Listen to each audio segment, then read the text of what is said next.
Everyone, তোমাদের সাথে একটা গুরুত্বপূর্ণ ভিডিও শেয়ার করতে এলাম। তো পুরো ভিডিওটা দেখো, তাহলে অনেক কিছু শিখতে পারবে, কেউ স্কিপ করো না। তো এই ভিডিওর মাধ্যমে আমি তোমাদেরকে বলবো, তোমরা অনেকেই আমায় জিজ্ঞাসা করছো যে কোন টাইমের মধ্যে ভিডিও ছাড়লে ভিডিওতে ভিউ আসবে।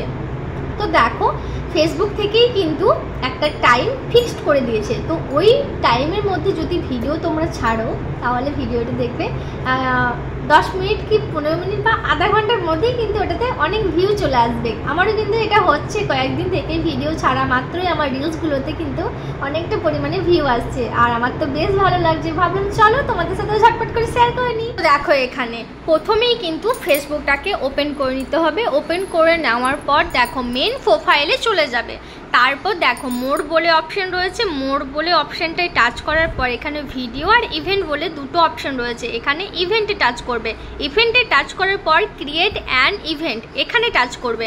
এখানে টাচ করার পর তোমাদেরকে এইখানটায় টাইমটা দেখিয়ে দেবে। আমি যেহেতু 10:30টায় টাইমটা মানে 10:30টার সময় আর কি অন করেছিলাম, তখন কিন্তু আমার টাইম দেখাচ্ছিল 11:30টায়। তোমরাও এভাবেই কাজ করো, আর যখন এটা ওপেন করবে তখন দেখবে তোমাদেরকেও টাইম দিয়ে দিয়েছে। সেই টাইমের মধ্যে ভিডিও আপলোড করো, আশা রাখবো তোমাদের ভিডিওতে ভালো ভিউজ আসবে। তো যাই হোক, ভিডিওটা এই পর্যন্তই। কেমন লাগলো জানাতে ভুলো না।